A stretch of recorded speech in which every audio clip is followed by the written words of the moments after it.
장명서를 이용할 때도 장명을 하는 방식이 여러 가지 방법이 있습니다. 요즘 세태라는 그 세대들한테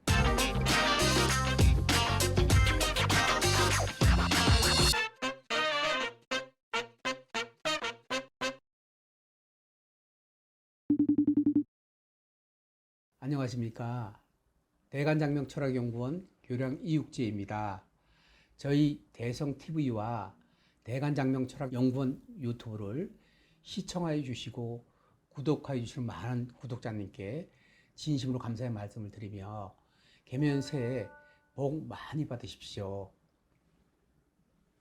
이번 시간에 신생아 장명에 대해서 여쭤보려고 합니다. 네, 장명이 나오는군요. 네, 신생아 장명. 네. 신생아 장명을 할 때 이것만은 좀 염두에 둬야 된다, 아니면 좀 주의해야 한다, 이런 게 좀 있을까요? 그 이름을 지을 때 이제 보통 그 직접 짓거나 혹은 이제 장명서를 이용하시거나 이렇게 이제 둘 중에 하나일 텐데 평생 쓰는 이름이거든요.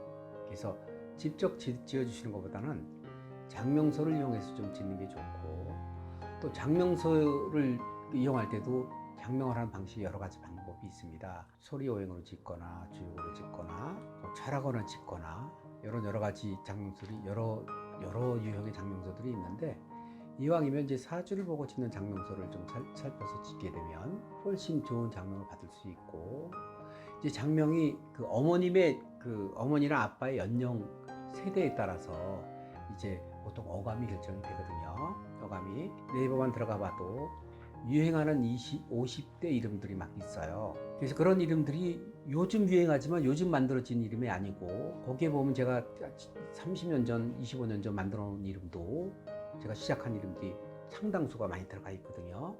그래서 그러한 이름들이 20년 전에는 굉장히 낯설었지만 시대를 거치며 세대가 바뀌면서 해마다 매년 그 인기 이름들이 이제 순위별로 정해지긴 하는데, 부모님의 세대에 따라서 그 어감이 결정이 되는데, 부모님의 개성에 따라서 요즘 세대들은, MZ 세대들은 이름의 어감이 정말 흔하지 않는 어감,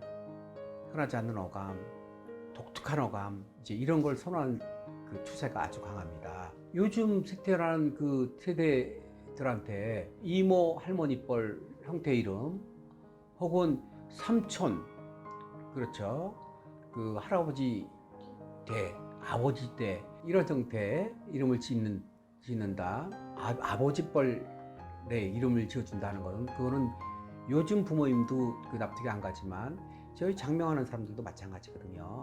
그렇지 않고, 다만 이제 사주에 따라서 트렌드형의 이름이 받는 사주들이 있어요.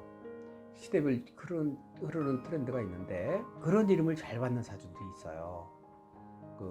즉 기획력을 동반하는 사주들은 이름이 평범한 이름들이 오히려 좋지 않아요. 흔하지 않는 자기만의 개성의 이름을 갖는 게 좋고요. 그러나 이제 사주에 따라 직업군이 그냥 예를 들어 삼성맨이라든지 LG맨이라든지 공무원이라든지 이렇게 이런 정확한 직업군 갖는 사주들인데, 그런 사주들은 오히려 날아다니는 그 트렌드형 이름들은 오히려 낯선 이름이 돼서 자기를 희화시킬 수 있는 그런 부분이 있는데, 문제는 이제 부모님이 그런 거 상관하지 않고 자기 주장을 얘기를 할 때 그거를 조율을 잘 지켜드려야 되거든요. 설명을 잘 하고 조율을 해서, 그래도 트렌드를 원한다면 트렌드를 지어드리지만 가급적 사주를 보완한 이름을 지어드리는데, 직업군에 따라서 그런 어감 선택을 조금 하고 가는 게 훨 좋은데, 물론 저희 집에 오는 그런 고객들에게는 충분히 상담을 다 드립니다. 이렇게 제가 말하는 상담이 아니라 엄마 아빠부터 시작을 해서 그 기승전결을 갖고 이렇게 설명해드리면서 추천해드리는데, 이런 것들이 굉장히 중요하거든요. 그런 거 없이 안 돼, 너 그 이름 안 돼, 너 이거 써야 돼. 요즘은 이제 그렇게 상담하는 시대는 아주 끝났습니다. 그래서 사주를 보고 어감의 그 깊이, 크기, 혹은 고딕형이냐, 그렇죠, 엣지가 있느냐, 부드러우냐, 트렌드냐, 이런 거 살펴주는 게 중요한데, 이러한 것들이 어디에 근간이 있다? 사주의 정체성에 있습니다. 정체성. 너는 A 같은 사람이야, 너는 B 같은 사람이야, 너는 C 같은 사람이야. 정체성이 다 다르단 말이에요. 아주 다른 경우도 있고 약간 다른 경우도 있고. 그래서 보통 보면 부모가 있으면 아빠를 비슷하게 닮아 나오는 경우 있고, 엄마를 비슷하게 나오는 경우 있고, 아니면 합쳐서 나오는 경우가 있는데, 그렇지 않고 전혀 다른 개성들이 나올 수가 있어요. 그러한 설명을 이렇게 다 해드리면서 상담을 해드리는데 신생아 장면 같은 경우는 아까 억압이 너무 트렌드에 있지 않고 사주의 그 직업군이라든지 그다음에 그 사주의 그 정체성에 맞춰서 지어주게 되면 잘하면서도 그 모습에 근접하게 가게 되는 부분이 있으니까 그런 걸 상담 잘하는 전문가를 찾아서 이렇게 그 상담을 하시면 장명을 하고 후회하지 않으실 수가 있어요. 그러한 그 이름들은 어떠한 기준이 있는 게 아니고 부모님의 성향 혹은 할아버지 할머니 성향에 따라서 좀 달라지는 경우가 있으니까 신생아 장명을 많이 하신다 하면 직접 짓는 것보다는 의뢰해서 짓는 것이 좋고 의뢰 질 때 사주를 안 보고 짓는 쪽보다는 사주를 보고 짓는 쪽이 좋고 사주를 보고 짓는다 할 때 최소한 부모님의 정체성을 설명을 듣고 자녀에 대한 그런 상황을 듣고 얘 방향이 어떤 방향이다 이렇게 알고 어감을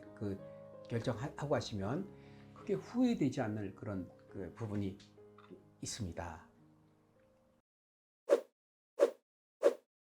많은 분들이 신생아 장명으로 고민도 많고 이름을 어떻게 지어야 되나 고민이 많으실 텐데 선생님이 설명을 해주셔서 딱 이해가 됐고 보시는 시청자분들도 이해가 되셨을 것 같습니다. 많이 궁금한 점이 있으시다면 저희 대성TV로 문의를 주시면 그런 방향에 충분히 방송 방향에 잡을 수 있고요. 장명 개명이 아니라 전반적인 사항에 질문이 있으시다면 문의를 주시면 좋겠습니다. 네, 알겠습니다. 선생님 말씀대로 이제 좀 궁금한 점이 있으시다면 문의를 주시면 좋을 것 같습니다. 네, 선생님 오늘도 좋은 답변 감사합니다. 감사합니다. 저희 대성TV 대간장명철학연구원 구독, 좋아요 눌러 주시는 분께 감사드리고 댓글 달아주시는 분께 정말 감사의 말씀드립니다. 아직도 구독, 좋아요 누르지 않고 시청하시는 분이 계시다 하면 조금 눌러주시면 영상 제작에 정말 힘이 됩니다. 대간장명철학연구원 구독자 수 정말 많지 않은데요. 조금 눌러주시면 정말 힘이 될 것 같습니다. 감사합니다.